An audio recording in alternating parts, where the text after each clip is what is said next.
¿Qué tal? ¿Cómo están ustedes? ¿Cómo están ustedes? Bienvenidos a Economía de Frente, una fecha muy importante, temas relevantes, el crecimiento, primera lectura del crecimiento del Producto Interno Bruto al 2021, genera un debate mediático con respecto a si la economía mexicana ha entrado en recesión o no, pero en todo caso también el presidente compromete su palabra de que la economía mexicana habrá de crecer 5% en el 2023 y 2024. ¿Eso se puede? Estará aquí con nosotros como invitada especial y parte del equipo Alejandra Marcos y con Ernesto Fares Santoscoy, conductor también de este espacio. Bienvenidos, bienvenidas. Iniciamos.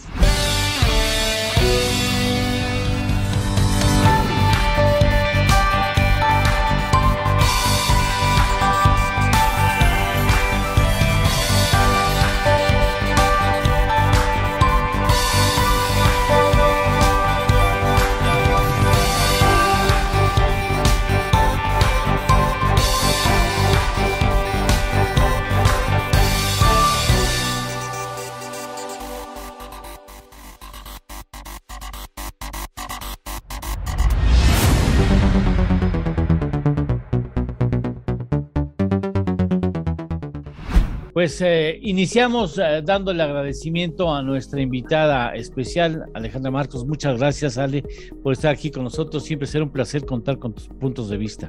Muchas gracias por la invitación, muy halagada de estar aquí con ustedes. Muchas gracias, gracias como siempre a Ernesto Fares Santoscoy por su presencia aquí en la conducción del programa. Muchas gracias. Hola, ¿qué tal? Ernesto, ¿cómo estás? Bueno, la primera pregunta sería, Ale, ¿cómo viste el dato preliminar del crecimiento del Producto Interno Bruto, el comportamiento del PIB en el año 2021? Y si estamos en una recesión o no estamos en una recesión. México está muy preocupado por ese tema. Mira, al margen del tecnicismo, ¿no? Que si abres un libro de texto, cualquiera que sea, te dice 2 trimestres consecutivos con un crecimiento negativo, es una recesión técnica. Sí estamos, pero creo que al margen de esta designación, lo que creo que es importante señalar es que la economía mexicana es un hecho que ha perdido todo dinamismo. Si bien es cierto que durante la primera mitad del 2021 veíamos una vigorosidad muy importante, claro, un efecto de rebote por las muy bajas bases comparativas que se originaron por motivo de COVID. Lo que vemos es que en la segunda mitad del año pasado todo dinamismo prácticamente se diluyó. Entonces es importante decir que año a año la economía creció 5% y esto es mucho menor de lo que en un inicio se esperaba, ¿no? Si se acuerdan, los pronósticos tanto de analistas privados como de Banco de México, Hacienda y demás superaban el 6% para el final del año. Y eso no se logró, y no se logró básicamente por una contracción en el cuarto trimestre del sector de servicios, probablemente sí afectada por estas nuevas condiciones de la epidemia o de la pandemia, ¿no? Estas condiciones que se exacerbaron sobre todo en el último mes del año, pero que en particular nos ponen de frente en el 2022 en una economía sin duda mucho menos favorecida. El efecto rebote es mucho menor y yo les diría es prácticamente de las pocas economías latinoamericanas que ni siquiera vamos a alcanzar en el 2022 el nivel de actividad previo al COVID, lo que teníamos en febrero, por ejemplo, del 2020. Bien, Ernesto, tu punto de vista. Sí, muy bien. Bueno, pues si analizamos por dentro el dato que es preliminar, hay que... Sí, la primera lectura, la primera. Así es, y se puede revisar para arriba o para abajo. Si lo analizamos en términos de tasa anual, la economía creció 1%, ¿no? Pero como ya conocemos los datos del IGAE, tanto de octubre como de noviembre, que son 0.3 y 0.3, pues entonces por regla de 3, si Pitágoras no falla, resulta que en diciembre crecimos a una tasa del 2.4%. Y es que, como bien apunta Alejandra, hay un México que crece a 2 velocidades o 2 Méxicos completamente distintos. Uno es el que está enganchado a la economía de Estados Unidos, y la verdad es que noviembre y diciembre tuvimos sorpresas positivas en la balanza comercial, y otro es el México del mercado interno, el que no crece o decrece. En términos de exportaciones, por ejemplo, las exportaciones manufactureras, las no petroleras, manufactureras más agropecuarias, crecieron 16% anual en noviembre y 9% en diciembre. Ahora, también conocimos el dato de las remesas. Fueron 51.495 millones de dólares. Es un flujo mensual promedio de 4.200 millones de dólares. Esos 51,000 millones es el 5% del PIB. Es decir, la economía debiera haber crecido por lo menos 5%, ¿no? Con ese flujo tan importante que se traduce a su vez en consumo, ¿no? Y luego todavía tendría un efecto multiplicador. Entonces es realmente inexplicable cómo el sector servicios está en recesión, ¿no? Ahí sí.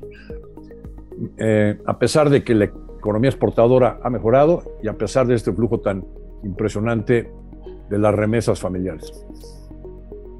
Bien, ahora entonces, hoy el presidente de la República habla de que está confiado, incluso hasta se dice contento, porque la economía mexicana va a crecer 5% en el año 2023, hoy no nos tocó, en este 2022 no nos toca, y en 2024, me imagino que de que se puede, Ale, ¿no? Sí, nada es imposible, pero más allá de poderlo lograr o no, creo que hoy no existen las condiciones para poder observar ese crecimiento en los próximos 3 años. Y la razón es muy fácil. El componente ausente del Producto Interno Bruto en México, no nada más en el 2021 y en el 2022, sino si nos vamos 3 años para atrás, es la inversión.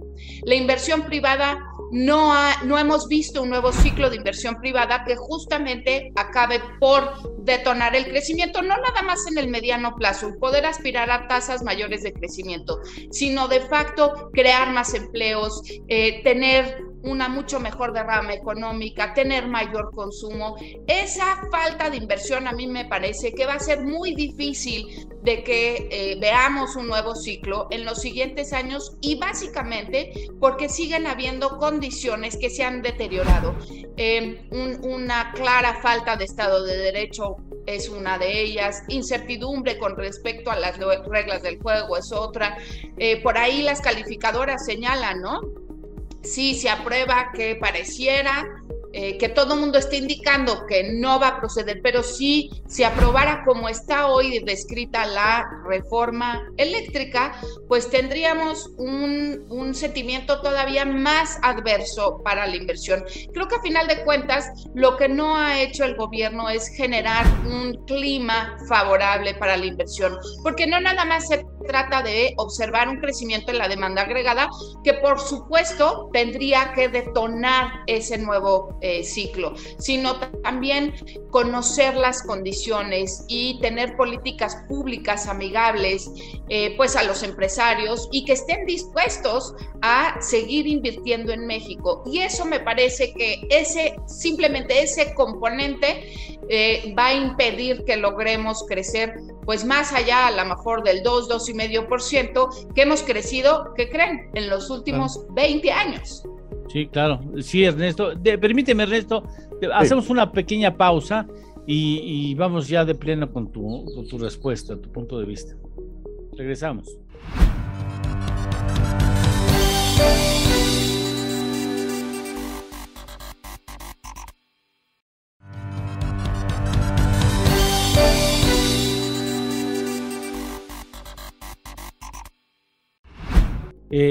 Me gustaría que escucháramos tu punto de vista con respecto de que se puede, pero aquí en este asunto sí no juega la Virgen de Guadalupe, o sea, el asunto sí nos tenemos que aplicar para que las cosas sucedan. No, sí, la Virgen de Guadalupe ya nos mandó 51,000 millones de dólares de remesas familiares.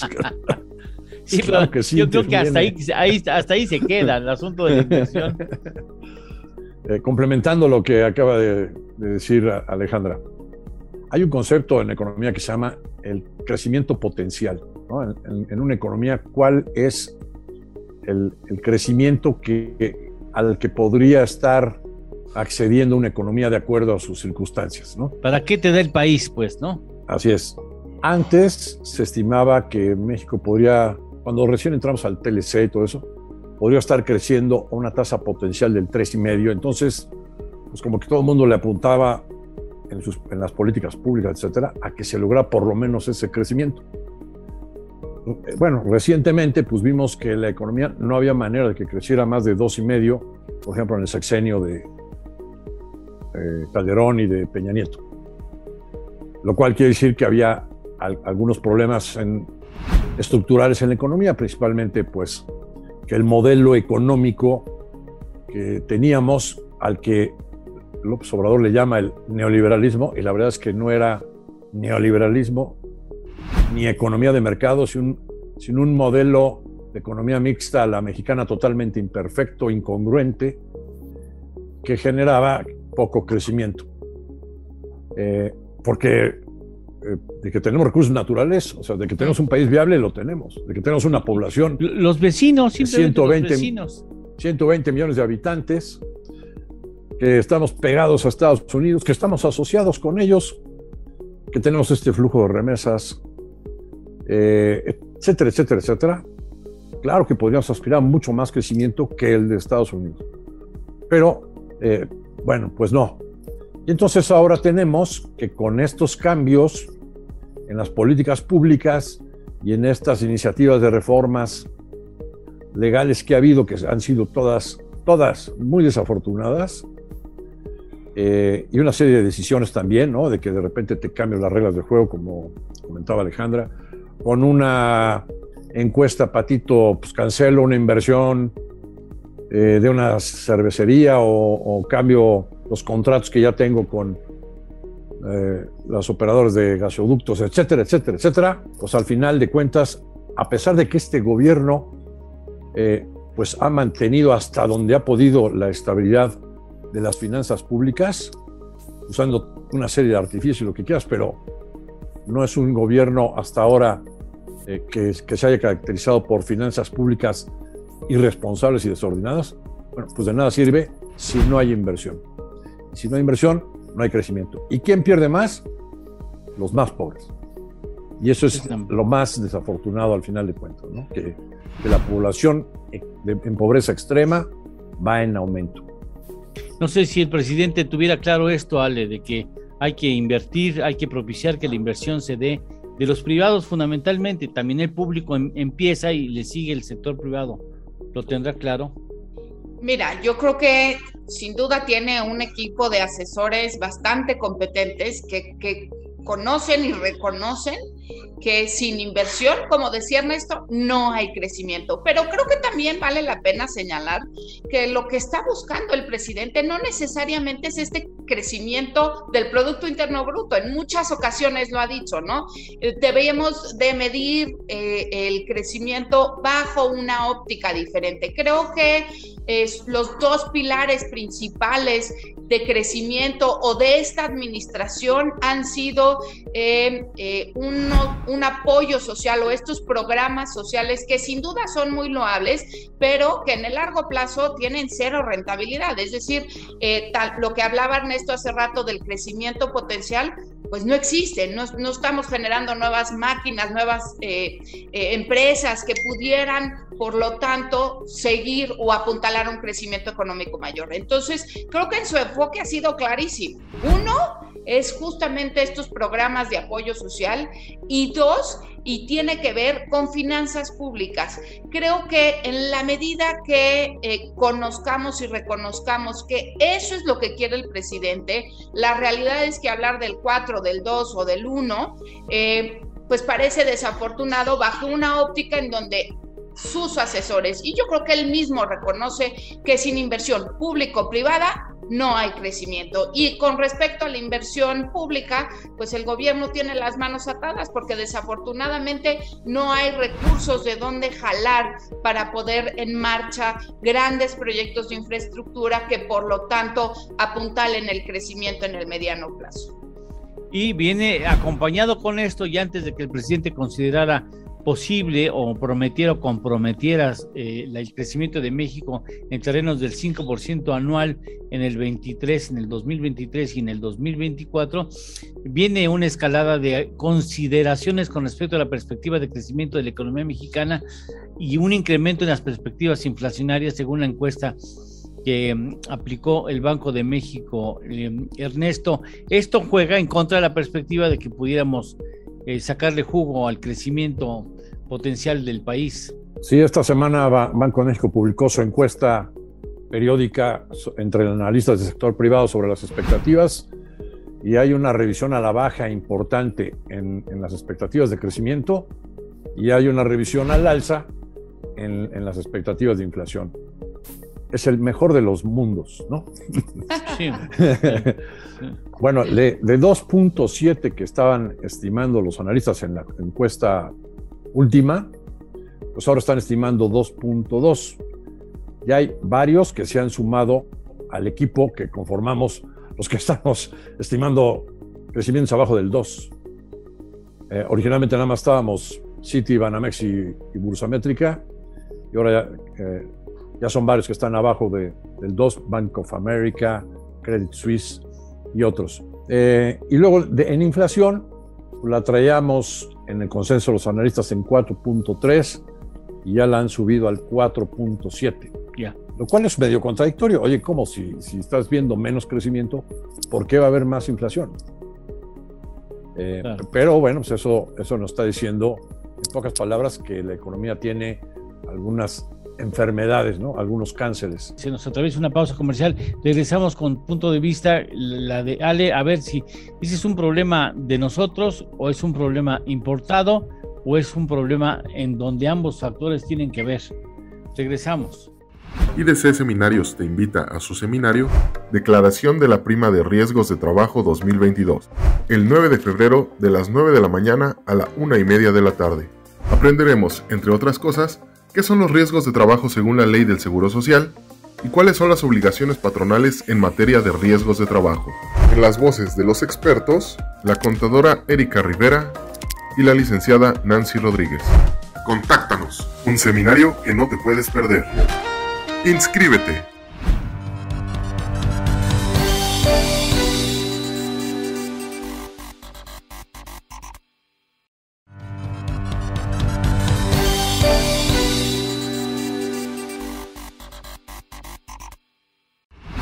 A ver, tenemos que revisar hacia la baja la perspectiva de crecimiento y hacia la alza la inflación. ¿Eso es más dado por el componente exógeno o es una cuestión que nos corresponde internamente, Ale? Yo creo que la aceleración en la inflación es multifactorial. No nada más se debe internamente.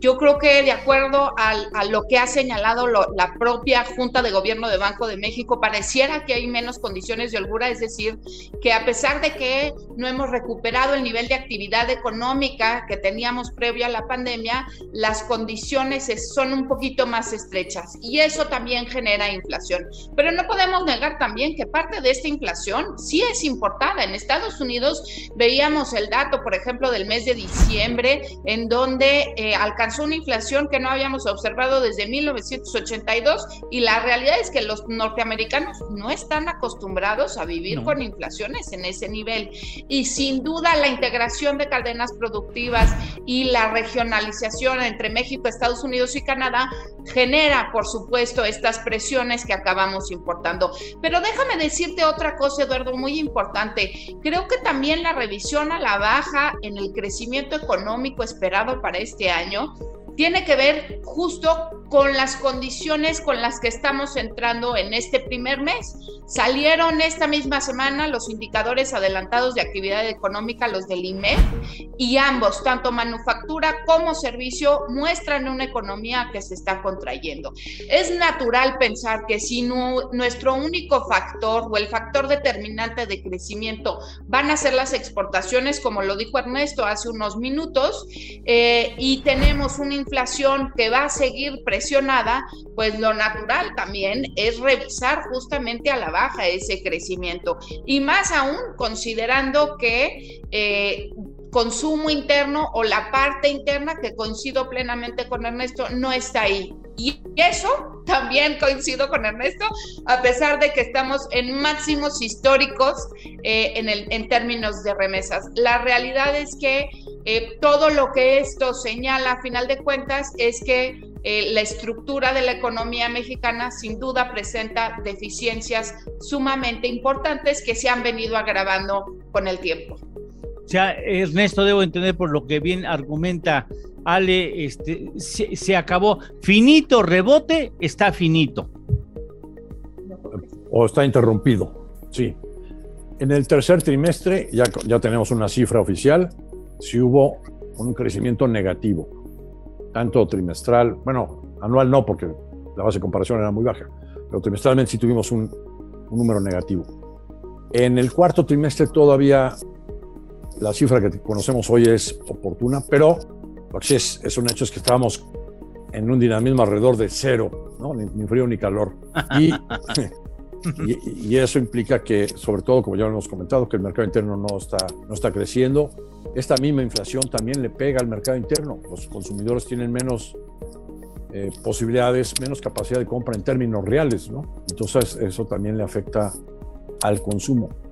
La verdad es que el gobierno está en la última oportunidad de dar un golpe de timón y recomponer la confianza económica, o adiós el sexenio. Bueno, a ver, es interesante lo que tú pones sobre la mesa. A ver, Ale, golpe de timón.